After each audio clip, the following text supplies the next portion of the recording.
In this demonstration, I'll be showing you how to create lookups based on virtual tables.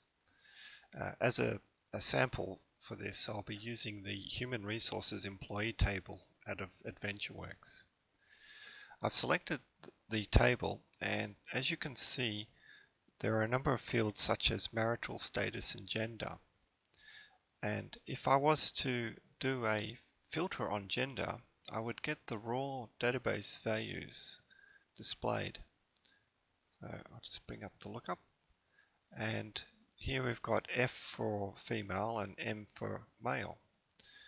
These could also be numbers depending on the database design. What I'd like to do is change this lookup, so instead of showing just the codes, I'd also like to see the descriptions for the codes. I can also do the same for marital status.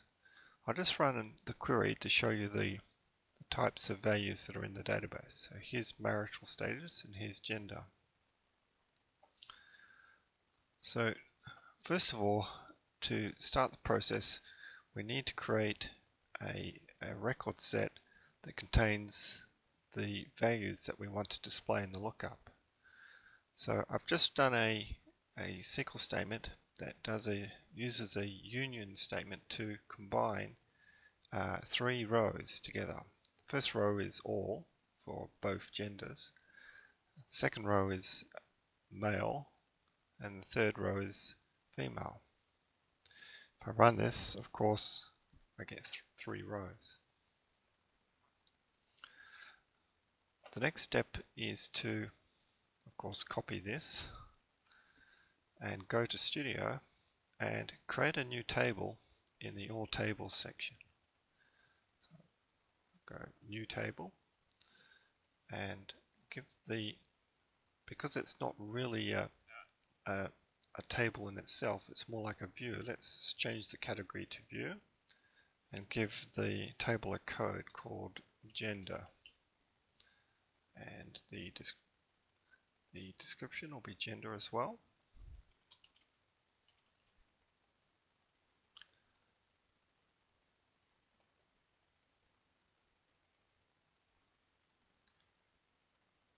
And the SQL name for the table, let's paste in the SQL that we produced earlier. When creating virtual tables, the most important thing to remember is that we put brackets around the SQL when we paste it into the SQL table name. Okay, now we can move on to the fields. Now the first field, we'll give it a unique code, we'll call it gender, and a description of gender again.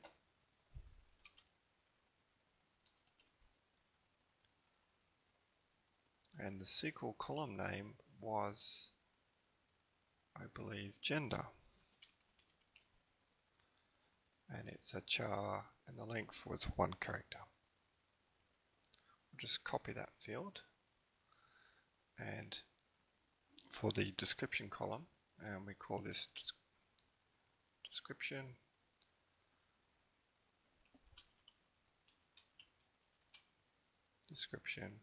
and the SQL name for the column was also description,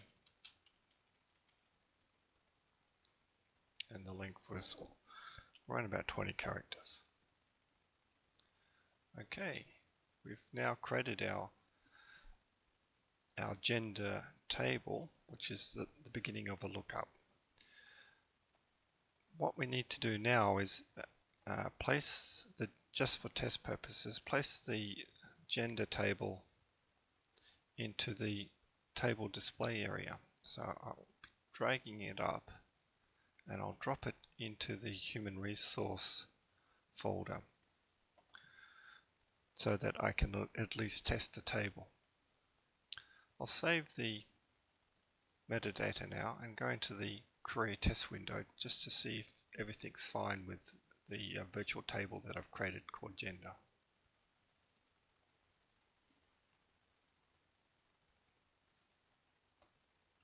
So I'll select the new table called gender, and you can see that it's created 2 columns as I said it would, and if I preview the results, you can see it's coming out with the 3 rows as we anticipated. And the SQL statement is select gender and description from, and you can see we're now going into the virtual table section with the 2 brackets around it. That's great.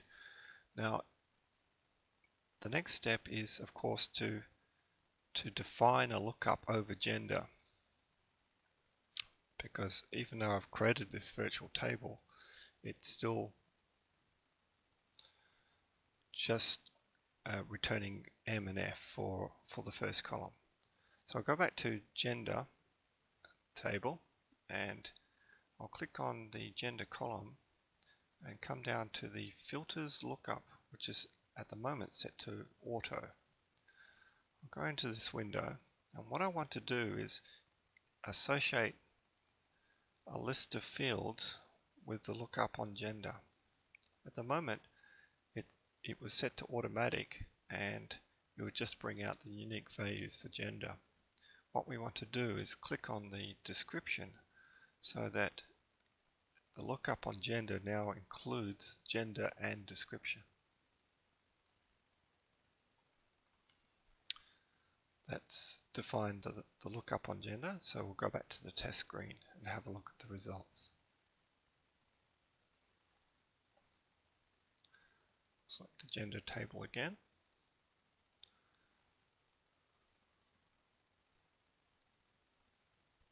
And I'll just check out, see what's happened with the lookup.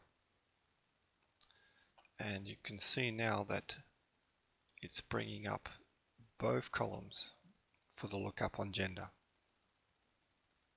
Now we still, at this stage, haven't applied the lookup to the human resources table. So that'll be our next step. If I just come back into Studio now and click on Human Resources, and if I look at the gender table, you can see that its lookup is still set to auto. What we want to do is inherit the lookup that's now associated with the gender column in the gender table.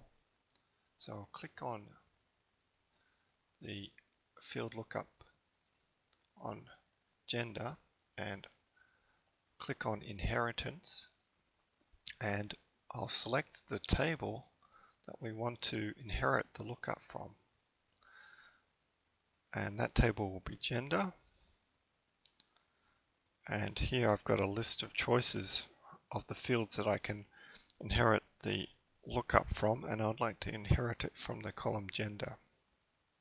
So now gender in human resource employee table should inherit the lookup from the gender table. Let's save that and go back into the query test window.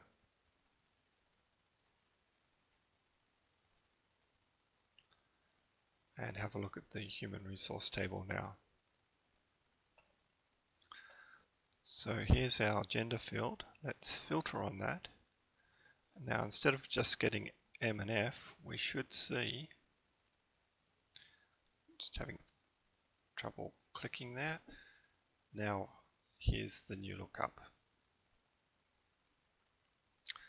One more point, this lookup for gender, we really don't want to and from values, as male to female doesn't really make sense. So as a finishing touch to this video, what we'll do is restrict this filter on gender to just a single value, so we can avoid things like F to F or F to M, which really don't make sense. And in addition, we don't really want values for gender like X or W. We want to restrict the values that can be entered in there. So we'll go back to Studio and implement that. So I'm back on gender in Studio, and I'll just come to the filter section of the properties. Just expand that out a bit so we can see it better. And you can see that in the options list I've got filter restrictions, and under there I can force filters to be single values. So this will stop people from doing male to female. The second thing I'll do is go down to the filter validation method, and I'll change that to contains. So this allows me to do a common delimited list of valid values. And our valid values are male, comma, female, and we'll also allow them to put in all based on that lookup that we did previously. Let's save that and go back into the query window again.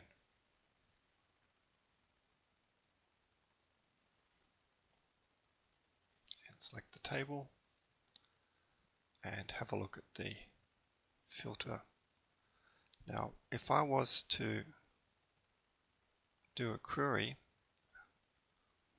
and I try to put in A for gender, notice that there's no to range now.